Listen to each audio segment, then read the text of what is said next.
ആഭാലവൃദ്ധം ജനങ്ങൾക്കും എൻ്റെ ഗുരുക്കന്മാർക്കും എൻ്റെ എളിയ നമസ്കാരം. നമ്മളിപ്പോൾ പറഞ്ഞുകൊണ്ടിരിക്കുന്ന രാമാവതാരമാണ്, ഭാഗവതത്തിലെ രാമാവതാരം. ഭാഗവതത്തിലെ രാമാവതാരം എന്ന് പ്രത്യേകം പറയാൻ കാരണം രാമാവതാരം രാമായണത്തിലുള്ള കഥകൾ മുഴുവൻ പറയാൻ പറ്റില്ല എന്നതുകൊണ്ടാണ് ഞാൻ അങ്ങനെ പറയുന്നത്. ഇപ്പോൾ അങ്ങനെ സീതാ സ്വയംവരം കഴിഞ്ഞ് എല്ലാവരും കൂടെ രാജ്യത്തെത്തി. അവിടെ എത്തി അങ്ങനെ ഇരിക്കുന്ന സമയത്ത് ദശരഥന് ഒരു ആഗ്രഹം, പുത്രന് വേഗം രാജാവായി വഴിക്കണം, പട്ടാഭിഷേകം ചെയ്യണം എന്നൊരാഗ്രഹം. അദ്ദേഹം ഉടനെ വസിഷ്ഠ മഹർഷിയെ വരുത്തിച്ചു. അവരാണല്ലോ കുലഗുരു, അയോധ്യയിലെ കുലഗുരു. അവരെ വിളിച്ച് എല്ലാവരും കൂടി ചർച്ച ചെയ്ത സമയത്ത് ആവാമെന്നായി. അങ്ങനെ എല്ലാ ഒരുക്കങ്ങളും പൂർത്തിയായിക്കൊണ്ടിരിക്കുകയാണ്. ആ സമയത്ത് ഈ കൈകേയി വിവാഹം കഴിഞ്ഞ് വരുന്ന സമയത്ത് കേകി രാജാവ് അദ്ദേഹത്തിന് ആ മകളുടെ കൂടെ ഒരു തോഴി അയച്ചു. തോഴിന്നോ കേട്ടേക്കുന്നോ എന്ത് വേണമെങ്കിൽ പറയാം. അങ്ങനെ ഒരു സ്ത്രീയെ, വയസ്സായ സ്ത്രീയാണ്, കൂനിയാണ്. അപ്പോൾ ഇവരുടെ എല്ലാ സുഖാസുഖങ്ങളും നോക്കാൻ വേണ്ടിയിട്ട് അയച്ചു. അപ്പോൾ ഇങ്ങനെ എല്ലാ ഒരുക്കങ്ങളും തോന്നി. ആ സമയത്ത് ഭരതനും ശത്രുഘ്നനും അവിടെ ഇല്ലായിരുന്നു. അവർ അമ്മാവിൻ്റെ വീട്ടിൽ പോയിരിക്കുകയാണ്. ഈ സമയത്താണ് ഈ പട്ടാഭിഷേകത്തിൻ്റെ എല്ലാ ചർച്ചകളും നടക്കുന്നത്.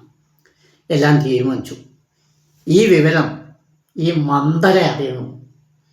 ഉടനെ മന്ദര കൈകേയിയെ പോയി ഉപദേശിച്ചു. നിന്റെ മകന് കിട്ടേണ്ടതാണത്, മനസ്സിലായോ?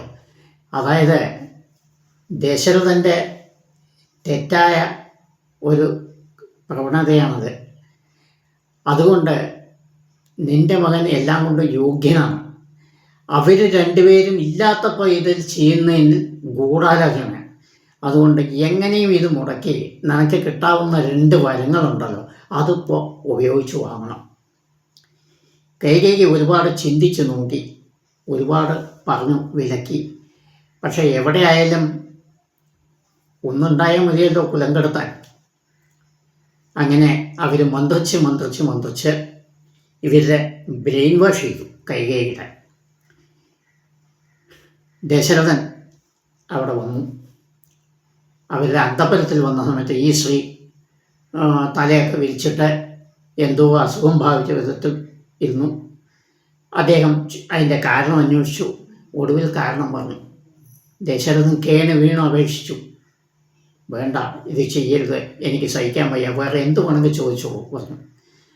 എന്താ ചോദിച്ചത്? ഇവർ 14 വർഷം ശ്രീരാമൻ വനവാസത്തിന് പോകണം, 1. 2, തൻ്റെ പുത്രൻ ഭരതനെ രാജാവായി വാഴിക്കണം.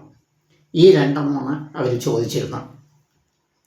ഇദ്ദേഹം വളരെയധികം കെഞ്ചി, വേണ്ടാന്ന്. അവർ സമ്മതിച്ചില്ല. ആ സമയത്ത് ശ്രീരാമനും ലക്ഷ്മണനും വന്നു. രാജാവായി ഈ വിവരം അറിയിച്ചു. ശ്രീരാമൻ ഒരു ശങ്കയുമില്ലാതെ, കൗസല്യ പറഞ്ഞതാണ്, അച്ഛൻ ഇങ്ങനെ കഴിയുന്നുണ്ട്, ഈ സംഭവങ്ങളൊക്കെ കൗസല്യ പറഞ്ഞ് മനസ്സിലാക്കി. ഒരു ശങ്കയുമില്ലാതെ അച്ഛനെയും അമ്മയും എല്ലാ അമ്മയും വണങ്ങി ഈ പറയുന്ന കൈകേയിയും നമസ്കരിച്ച് വനവാസത്തിന് തയ്യാറായി. ഇവിടെ എനിക്ക് പഴയ കഥകൾ കൂടിയും ഒന്ന് പറയേണ്ടിയിരുന്നു. അതായത് ഈ പുത്രകാമേഷ്ടി യാഗം, പുത്രനില്ല പറഞ്ഞ് ഇദ്ദേഹം പുത്രകാമേഷ്ടി യാഗം നടത്തി പുത്രന്മാർ പിറന്ന സമയത്ത് വളരെ സന്തോഷിച്ചു. അതിനു മുമ്പ് ഇദ്ദേഹം ഒരിക്കൽ മൃഗാവിനോദത്തിന് വേണ്ടി വനത്തിൽ പോയി ഇങ്ങനെ നടക്കുന്ന സമയത്ത് ഏതോ ഒരു മാൻപേട വെള്ളം കുടിക്കുന്ന പോലെ ഒരു ശബ്ദം കേട്ടു. ഇദ്ദേഹം ഉടനെ അമ്പ ചെയ്തു സമയം അതിൻ്റെ ഗർജനം കേട്ട ഉടനെ അവിടെ പോയി നോക്കുന്ന സമയത്ത് എന്തായിരുന്നു, അദ്ദേഹം അങ്ങനെ അന്തം വിട്ടുപോയി. നോക്കുന്ന സമയത്ത് ഒരു ബാലൻ ഒരു ഋഷിബാലൻ വെള്ളം മുക്കായിരുന്നു കുടത്തിൽ. ആ കുട്ടി പറഞ്ഞു, എൻ്റെ അച്ഛനമ്മമാർ അന്ധന്മാരാണ്, അമ്മയും അച്ഛനും. അവരവിടെ ദാഹിച്ച് വെള്ളത്തിന് വേണ്ടി നിൽക്കുന്നു, അതിനു വേണ്ടി ഞാൻ മുക്കുകയാണ് പറഞ്ഞ് മരിച്ചുപോയി. ഇദ്ദേഹം ഈ കുടവും കൊണ്ട് കരഞ്ഞുകൊണ്ട് അവരടുത്ത് പോയ സമയത്ത് അവർ ഭയങ്കരമായി വിലപിച്ച്, ചുരുക്കി പറയണം കേട്ടോ, ഞാൻ വിലപിച്ച് ഒരു ശാപം കൊടുത്തു. നീയും ഞങ്ങളെപ്പോലെ പുത്രദുഃഖം കൊണ്ട് മരിച്ചു പോകണം എന്ന് ഒരു ശാപം കൊടുത്തു. ഇത് കേട്ട സമയത്ത് ദശരഥന് വളരെയധികം സങ്കടം തോന്നി ചെയ്ത കുറ്റത്തിന് ഒന്ന്. അതേസമയം അദ്ദേഹത്തിന് സന്തോഷവും തോന്നി. എന്താണ്? അങ്ങനെയെങ്കിലും ഒരു പുത്രൻ ഉണ്ടാവുമല്ലോ. സങ്കടം തോന്നിയത് എന്താ? താൻ ചെയ്ത തെറ്റിന് സങ്കടം തോന്നി. സന്തോഷം എന്താ? പുത്രനില്ലാത്ത തനിക്ക് അങ്ങനെയെങ്കിലും ഒരു പുത്രൻ ഭവിക്കുമല്ലോ. ഇങ്ങനൊരു സംഭവം ഉണ്ടായിട്ടുണ്ട്. അത് കഴിഞ്ഞ് ഇപ്പോൾ ഇവർ രണ്ടുപേരും വനവാസത്തിന് പോയി. അതിൻ്റെ ഇടയ്ക്ക് ഒരു കാര്യം കൂടി പറയാൻ തോന്നുന്നു. നമ്മളൊക്കെ മന്ദരയെ വളരെ ദുഷ്ടതയായിട്ടാണ് കണക്കാക്കുന്നത്. സത്യമാണത്, ദുഷ്ടതയെന്നാണ്. പക്ഷേ മന്ദര ഇല്ലായിരുന്നെങ്കിൽ രാമായണം ഇല്ല. സത്യത്തിൽ എന്താ വെച്ചാൽ മന്ദരയ്ക്ക് അറിയാമായിരുന്നു ശ്രീരാമൻ്റെ അവതാര ലക്ഷ്യവും അറിയാമായിരുന്നു. അതുകൊണ്ടാണ് ഇങ്ങനെ ഉണ്ടാക്കിയത്. മന്ദരയ്ക്ക് സ്വയം അറിയാവുന്ന 2-3 ആൾക്കാരേ ഉള്ളൂ, 4 ആൾക്കാരേ ഉള്ളൂ. ഒന്ന്, വിശ്വാമിത്ര മഹർഷിക്കറിയാം ശ്രീരാമൻ ഭഗവാൻ അവതാരായ വന്നിരിക്കുന്നു. വിശ്വാമിത്ര മഹർഷിക്കറിയാം, വശിഷ്ഠനറിയാം, പിന്നെ മന്ദരയ്ക്കറിയാം, പിന്നെ ആയിരിക്കാം സുമിത്രയ്ക്കറിയാം. അതുകൊണ്ടാണ് രാമലക്ഷ്മണന്മാർ വനത്തിലേക്ക് വനവാസത്തിന് പോകുന്ന സമയത്ത് എല്ലാവരും കരയുന്ന സമയത്ത് സുമിത്ര കരയുന്നില്ല. സുമിത്ര ആശ്വസിപ്പിക്കുക ചെയ്യുന്നത്. ആരെ? തൻ്റെ ഭർത്താവിനെയും ബാക്കിയുള്ളവരെയും ആശ്വസിപ്പിക്കുന്നു. രാമലക്ഷ്മണന്മാർ തിരിച്ചു വരും, വിജയത്തോടു കൂടി തിരിച്ചു വരും, അതുകൊണ്ട് പേടിക്കണ്ട പറഞ്ഞ് ആശ്വസിപ്പിക്കുന്നു. അതിന് കാരണം എന്താ? സുമിത്രയ്ക്ക് അറിയാം ഇത് ഭഗവാന്റെ അവതാരമാണ് എന്ന് സുമിത്രയ്ക്കറിയാം. അതുപോലെ മന്ദരയ്ക്കും അറിയാം. സത്യത്തിൽ മന്ദരയ്ക്കും അറിയാം. മന്ദര ഇതെല്ലാം അറിഞ്ഞുകൊണ്ട് തന്നെയാണ് ഈ നാടകം കളിക്കുന്നത്. ഭഗവാൻ വരണം, അല്ലെങ്കിൽ രാവണവധം ഉണ്ടാവില്ല, ഇദ്ദേഹം അയോധ്യയിൽ തന്നെ ഉണ്ടാവും, അത് പാടില്ല എന്ന് പറഞ്ഞിട്ടാണ് അനേകം രാക്ഷസന്മാർ മരിക്കാനുണ്ട് ഇദ്ദേഹത്തിൻ്റെ കൈകൊണ്ട്. അതുകൊണ്ടാണ് ഇങ്ങനെയൊരു ഇത് കഴിച്ച് നടത്തിയത്. അതുകൊണ്ട് അദ്ദേഹം രാമനും ലക്ഷ്മണനും സീതയും വനമരുവിച്ച് നദി കടന്നു, സരയൂ നദി. അതിൽ ഗുഹൻ എന്നൊരാൾ തോണിക്കാരൻ അയാളുടെ സഹായത്തോടു കൂടി കടന്നു. അങ്ങനെ വനത്തിൽ നടക്കുന്ന സമയത്ത് ഭരതശത്രുഘ്നന്മാർ തിരിച്ചു വന്ന സമയത്ത് ഈ വിവരം അറിഞ്ഞു. എന്നിട്ടും ഭരതന് ഭയങ്കര കോപിഷ്ഠനാണ്. ലക്ഷ്മണനും ഭരതനും ഭയങ്കര കോപികളാണ്. ഭരതൻ അമ്മയെ ഒരുപാട് ശകാരിച്ചു. അവിടെ നിൽക്കാതെ നേരെ ശ്രീരാമനെയും തിരഞ്ഞുകൊണ്ട് പോയി. അങ്ങനെ വനത്തിൽ പോയി ചിത്രകൂടത്തിൽ വെച്ച് അവരെ കണ്ട സമയത്ത് പറഞ്ഞു, ഈ വിവരങ്ങളും പറഞ്ഞ് ഞാൻ ഒരിക്കലും തിരിച്ചു പോയില്ല, ശ്രീരാമൻ ജ്യേഷ്ഠൻ്റെ അവിടെ വരണം, രാജ്യഭാരം ഏൽക്കണം, പട്ടാഭിഷേകം നടക്കണം എന്നൊക്കെ പറഞ്ഞു. രാമൻ പറഞ്ഞു,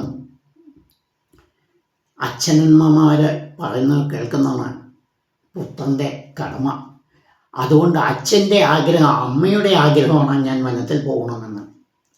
അത് ആ അമ്മയ്ക്ക് ഞാൻ സാധിച്ചു കൊടുക്കണം. അതുകൊണ്ട് എനിക്ക് പരിഭ്രമമില്ല, യാതൊരു പരിഭവവും ഇതിലില്ല. നീ എൻ്റെ അനുജനാണ്, നീ പോയി അവിടെ ഞാൻ വരുന്നവരെ രാജാവായിരിക്കണം എന്ന് പറഞ്ഞ സമയത്ത് ഇദ്ദേഹം സമ്മതിച്ചില്ല. ഒടുവിൽ അങ്ങനെ പറഞ്ഞ് ശ്രീരാമൻ്റെ പാതുകം എന്ന് വെച്ചാൽ ഇന്നത്തെ ഭാഷയിൽ പറയുകയാണെങ്കിൽ ചെരുപ്പ്, ആ പാതുകം എടുത്ത് തലയിൽ വെച്ചുകൊണ്ട് പോയി പറഞ്ഞു, നിങ്ങൾ വന്നില്ലെങ്കിൽ ഈ 14 വർഷം വനവാസം കഴിഞ്ഞ് എത്തിയില്ലെങ്കിൽ ആ ദിവസം ഞാൻ അഗ്നിപ്രവേശം ചെയ്യും എന്ന് പറഞ്ഞ് അങ്ങനെ പോയി. അത് കഴിഞ്ഞ് ഇവരെ ഭരദ്വാജൻ, വാൽമീകി മുതലായ മഹർഷിമാരെ കണ്ടു. അവിടെ വെച്ച് വിരാടനെ വധിച്ചു. അത് കഴിഞ്ഞ് ശരഭംഗനെ വധിച്ചു, സുധീഷ്ണനെ വധിച്ചു. അത് കഴിഞ്ഞ് പിന്നെ അഗസ്ത്യമുനിയെ കണ്ടു, അവിടെ നിന്ന് അനുഗ്രഹം വായിച്ചു. അങ്ങനെ ഇരുന്നു. ഈ ചിത്രകൂടത്തിൽ ഇരിക്കുന്ന സമയത്ത് ഒരു സംഭവം നടന്നു. അതെന്താ? ശ്രീരാമൻ സീതയുടെ മടിയിൽ തലവെച്ച് കിടക്കുന്ന സമയത്ത്, ഏകദേശം ഉച്ച സമയത്ത്, ഇങ്ങനെ ഉറങ്ങുന്ന സമയത്ത് ഒരു കാക്ക, അപ്പോൾ കുറേ ഫലങ്ങൾ ഉണക്കിയിരിക്കണം. ഈ ഉണക്കിയ ഫലങ്ങൾ കാത്തുകൊണ്ടിരിക്കണം സീത. ശ്രീരാമൻ മടിയിൽ കിടക്കുന്നുണ്ട്. ഒരു കാക്ക വന്ന് ഈ സീതയുടെ ഇങ്ങനെ ചുറ്റി കുറേ ഇങ്ങനെ കാട്ടി. അപ്പോൾ ഈ സീത കൈകൊണ്ടും കാലുകൊണ്ടും കൈകൊണ്ട് അതിനെ അകറ്റി. ഒടുവിൽ ആ കാക്ക എന്ത് ചെയ്തു വെച്ചാൽ സീതയുടെ തുടയിൽ 2-3 കുത്തുകുത്തിയ സമയത്ത് അതിൽ നിന്ന് രക്തം വന്ന് ശ്രീരാമൻ്റെ കയ്യിൽ തട്ടി നനഞ്ഞു. അദ്ദേഹം പെട്ടെന്ന് എണീറ്റ് നോക്കുന്ന സമയത്ത് ഒരു കാക്കയാണ്. ഈ കാക്ക ആരാണറിയോ? ദേവേന്ദ്രൻ്റെ പുത്രൻ ജയന്തൻ സീതയുടെ ഭംഗി കണ്ട് കാക്ക രൂപത്തിൽ വന്നതാണ്. ഉടനെ ശ്രീരാമൻ തൻ്റെ അമ്പെടുത്ത് ഈ കാക്കയെ ലക്ഷ്യമാക്കി വിട്ടു. കാക്ക പറന്നു, അമ്പ് പിന്നാലെ. ഒടുവിൽ ഇത് ലോകം മുഴുക്ക ചുറ്റി ഒരു രക്ഷയില്ലാതായ സമയത്ത്, കാലിൽ വീണ സമയത്ത് ശ്രീരാമൻ പറഞ്ഞു, എൻ്റെ അമ്പിന് ലക്ഷ്യം വേണം, എന്നാൽ നീ ജീവിക്കും എന്ന് പറഞ്ഞ സമയത്ത് തൻ്റെ കണ്ണു കൊടുത്തു. ജയന്തൻ തൻ്റെ കണ്ണ് ലക്ഷ്യമാക്കി കൊടുത്തു. അങ്ങനെ ഒരു കണ്ണ് പോയി. അതാണ് കാക്ക എപ്പോഴും നേരിട്ട് നോക്കില്ല. നിങ്ങൾ ശ്രദ്ധിച്ചിട്ടുണ്ടാവോ? ഇങ്ങനെ അല്ലെങ്കിൽ ഇങ്ങനെ അല്ലെങ്കിൽ ഇങ്ങനെ നോക്കും. അതായത് ഒരു കണ്ണ് കാക്കയ്ക്ക് എപ്പോഴും കാണുന്നില്ല എന്ന് പറയും. ശാസ്ത്രലോകമല്ല ഞാൻ പറയണം കേട്ടോ, ആ കഥയിലുള്ളവ പറയണം. അങ്ങനെ ജയന്തനെ ഇതാക്കി. അങ്ങനെ ആ വനവാസത്തിൽ ഇരിക്കുന്ന ഒരു ദിവസം ശൂർപ്പണഖ, അതായത് രാവണൻ്റെ സഹോദരി, ഇവരെ രണ്ടുപേരെയും രാമലക്ഷ്മണരെ കണ്ട് അവൾക്ക് ഭയങ്കര ആഗ്രഹം തോന്നി. ഉടനെ നല്ലൊരു സ്ത്രീയുടെ വേഷം ധരിച്ച് അവരെ രണ്ടുപേരെയും പാട്ടിലാക്കാൻ നോക്കി. ലക്ഷ്മണനോട് പറഞ്ഞു, നീ എന്നെ വിവാഹം കഴിക്കണം, ഞാൻ തന്നെ വളരെ ആഗ്രഹിക്കുന്നു എന്നൊക്കെ പറഞ്ഞു. ഇതൊന്നും അനുസരിക്കാതെ ലക്ഷ്മണൻ എന്ത് ചോദിച്ച് ആ ശൂർപ്പണയുടെ ചെവിയും സ്തനവും മുറിച്ച് അപമാനിച്ച് അയച്ചു. ഇവര് ഈ ദേഷ്യം കൊണ്ട് നേരെ പോയി തൻ്റെ സഹോദരന്മാർ ഉണ്ട്, കരഭൂഷൺ, ത്രിഗീരൻ എന്ന 2 സഹോദരന്മാർ. ആ സഹോദരന്മാരെന്ന് വെച്ചാൽ കസിൻസ് ആണ് കേട്ടോ, അതായത് അച്ഛൻ്റെ അനുജന്മാരുടെ കുട്ടികളാണ്. അവരടുത്ത് പോയി വിലാപിച്ച സമയത്ത് ഞങ്ങൾ കാട്ടിത്തരാ പറഞ്ഞു വേഗം വന്നു. അവരെ ശ്രീരാമൻ ഒരമ്പ് കൊണ്ട് കഥകഴിച്ചു. ശൂർപ്പണഖ അടങ്ങിയില്ല. ഉടനെ രാവണനെ ചെന്ന് കണ്ടു, തൻ്റെ വിലാപിച്ചു. ഈ സീതയുടെ സൗന്ദര്യത്തിനെ പറ്റി കൂടുതൽ വർണ്ണിച്ചു. അപ്പോൾ സീതയുടെ സൗന്ദര്യം പറഞ്ഞ സമയത്ത് രാവണനെ കുറിച്ച് ആകാംക്ഷ ഉണ്ടാവും.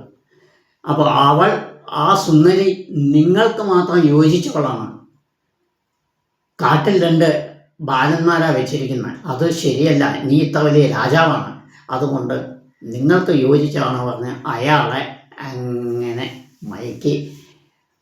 രാവണന് തോന്നി അത് ശരിയാണ് എന്ന് തോന്നി. അതായത് അയാളുടെ കഷ്ടകാലം തുടങ്ങിയെന്ന് അർത്ഥം ചുരുക്കത്തിൽ.